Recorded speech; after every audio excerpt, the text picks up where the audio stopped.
Oi gente, tudo bem com vocês? No vídeo de hoje teremos a última parte da série sobre os Jogos Olímpicos e competições importantes ao redor do mundo e também vamos para a nossa terceira lenda compartilhada, que é a lenda da mandioca. Para finalizar a nossa série de vídeos dedicados aos esportes, feitos para falar sobre os Jogos Olímpicos que aconteceriam entre os dias 24 de junho e agora o próximo domingo, dia 9 de agosto, estariam finalizando e seriam na cidade de Tóquio, no Japão, e foram cancelados por causa da pandemia do coronavírus. Nesse vídeo a gente decidiu conversar um pouco sobre o espírito esportivo. Os Jogos Olímpicos, realizados a cada 4 anos em uma cidade diferente do mundo, reúnem milhares de atletas do mundo todo, inclusive grandes estrelas esportivas internacionais que são muito importantes cada uma na sua categoria. No entanto, a maioria dos participantes desse evento são atletas amadores, para quem o que importa mesmo é participar da festa, conhecer lugares diferentes, pessoas diferentes, se divertir e praticar o espírito esportivo. O espírito esportivo pode ser entendido como a capacidade de tirar proveito do melhor que o esporte tem a oferecer, que é a possibilidade de conviver em grupo, promovendo valores como a cooperação, a empatia, a fraternidade e a amizade. Em algumas culturas, essa forma de agir é a base das relações sociais e se estende para todas as atividades do cotidiano. Vários povos do continente africano, por exemplo, praticam os princípios filosóficos Ubuntu, que se baseiam na ideia de que eu sou porque nós somos, ou seja, o ser humano só pode existir em harmonia com outros seres humanos. Alguns esportes praticados por esses povos, eles reproduzem exatamente essa filosofia, porque assim como os indígenas que a gente viu no último vídeo, aqui os índios do Brasil, os jogos praticados por eles se baseiam não na competição, mas no trabalho em equipe. Um bom exemplo disso é a corrida de saco coletiva, em que todas as crianças do grupo entram num saco gigante, enorme, e tem que cumprir aquele percurso reto até o final, todas juntas, para o jogo acabar. Desse jeito não existem perdedores e nem ganhadores. Aliás, todo mundo está ganhando. Então vamos lá para a nossa lenda compartilhada. Hoje a gente vai falar de uma lenda que é bastante conhecida aqui no Brasil, na América Espanhola, aqui na América Latina, nos países que falam a língua espanhola, e também na América Central, que é a lenda da mandioca. Os indígenas das Américas tinham o hábito de criar lendas para explicar a origem das coisas e fenômenos da natureza. Muitas dessas lendas envolviam divindades e também pessoas que, depois de mortas, se tornavam plantas ou animais, por exemplo. A lição que ficava dessas histórias é que, na natureza, nada nem ninguém morre de verdade, mas todos se transformam. E assim é também com a lenda da mandioca, que é considerada um presente dos deuses para essas tribos, uma vez que a domesticação dessa planta possivelmente marcou a mudança do status dessas tribos, de caçadores, coletores para agricultores. Uma das possíveis origens dessa lenda está na tradição do povo Oyampi, que vivia no Baixo Xingu e acabou fugindo para a região onde atualmente fica a Guiana Francesa para escapar da catequização dos padres jesuítas. E eles passaram a ocupar a região do Oiapoque, Jari e Amapari, o que explica essa lenda também ser bastante conhecida nessa região. Como todo relato que percorre diferentes territórios, a lenda da mandioca possui diferentes versões. Pode até ser que elas tenham muitas similaridades, mas também que algumas versões tenham nascido de forma independente. No Museu da Cidade de Manaus está registrada uma versão da lenda pouco conhecida, que conta que havia um chefe indígena chamado Tuxó das Onças, que tinha uma filha, que foi cobiçada por um sapo. Esse sapo jurou que ia casar com essa índia e enfrentou 1000 perigos para poder chamar a atenção dessa índiazinha. Os tios, para defendê-la desse sapo, a enfeitiçaram com flechas mágicas e transformaram a índiazinha numa planta de mandioca que passou a ser consumida por toda a tribo. Já um outro mito, agora da etnia Guarani, que ocupa territórios no Brasil, Argentina, Paraguai e Bolívia, conta a história de Mandiô, que era uma menina que era feia, alta, bem magra e desajeitada e que tinha mãos enormes e dedos muito compridos.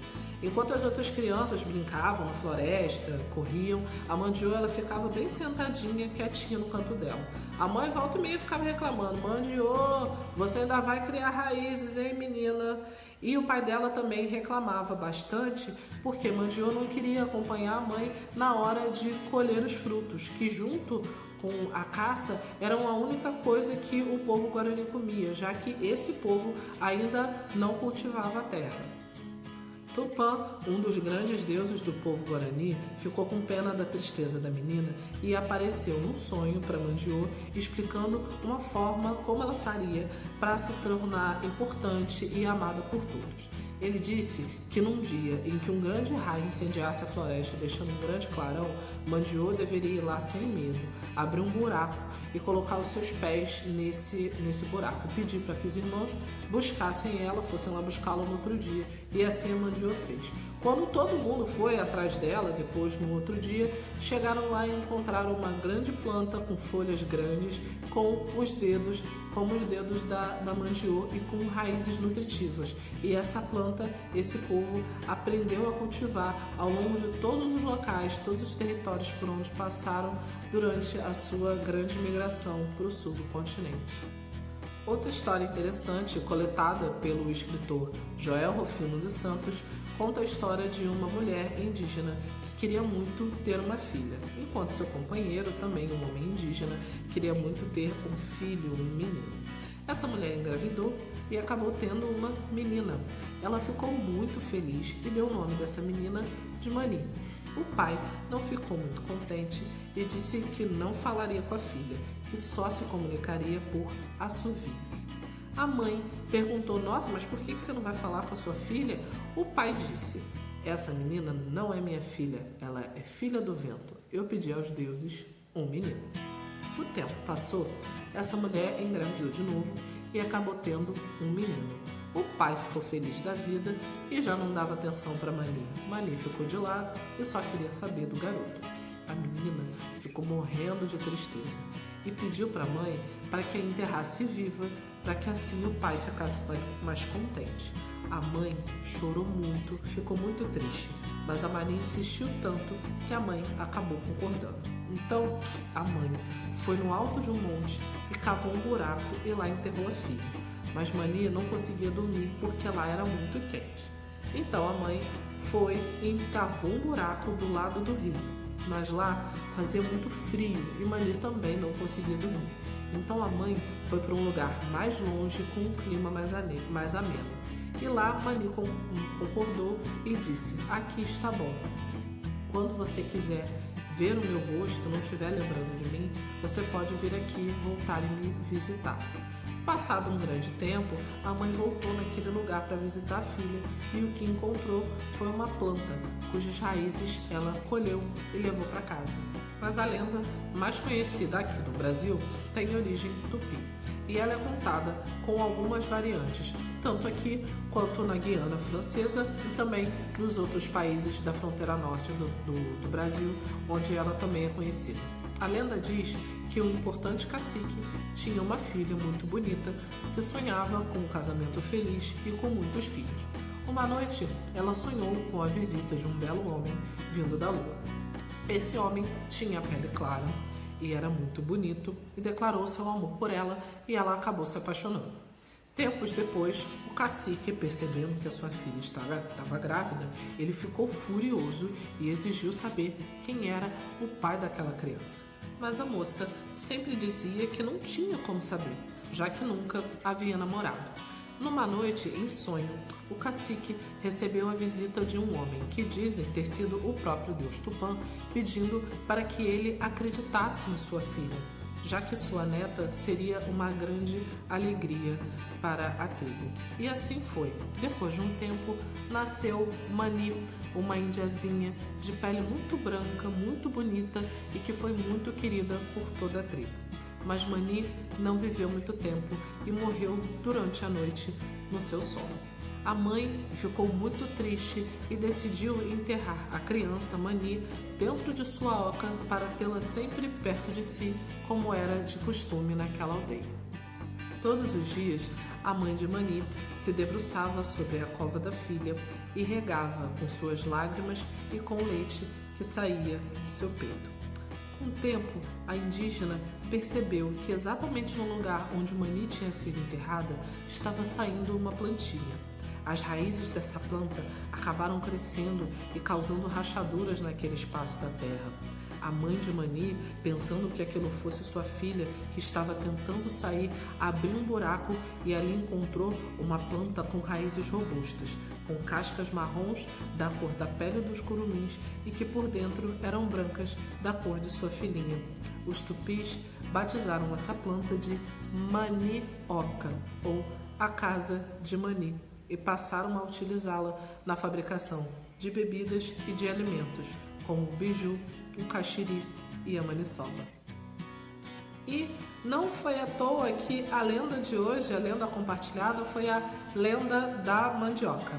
Nessa semana, entre os dias 2 e 8 de agosto, aqui no Brasil, a gente comemora a Semana da Cultura Nordestina. E no Nordeste, a mandioca, o aipim, como a gente conhece aqui, ou como é falado lá, a macaxeira, é um alimento base de diversos pratos típicos daquela região, que muitas vezes aqui no Sudeste a gente só experimenta na época, no período junino. Só que lá são alimentos da rotina, eles comem durante o ano inteiro. Por exemplo, a maniçoba, que é uma sopa feita com as folhas do aipim, ou então a tapioca, que aqui no Rio ficou famosa por ser uma comida de baixa caloria. Lá no Nordeste eles comem porque, além de ser um prato típico, é uma delícia. E também uma delícia que é o bolo de aipim com coco, também é muito comum você encontrar. E também no café da manhã eles costumam comer o aipim cozido com bastante manteiga derretida, com a manteiga de garrafa, também bastante conhecida no Nordeste. E também o aipim frito com a carne de sol para comer à noite, para petiscar ou nas reuniões da família. É um prato delicioso, eu recomendo. Bom, gente, esse foi o vídeo de hoje. Se você quiser mais informações sobre jogos cooperativos ou como promover um espírito esportivo em competições que você participa, informações sobre pratos típicos ou receitas que você pode fazer com a macaxeira, a nossa mandioca, o nosso aipim, entre em contato com a gente aqui da biblioteca, pode ser pelo aplicativo ou pelo e-mail. A biblioteca continua por aqui e semana que vem tem mais. Tchau, tchau!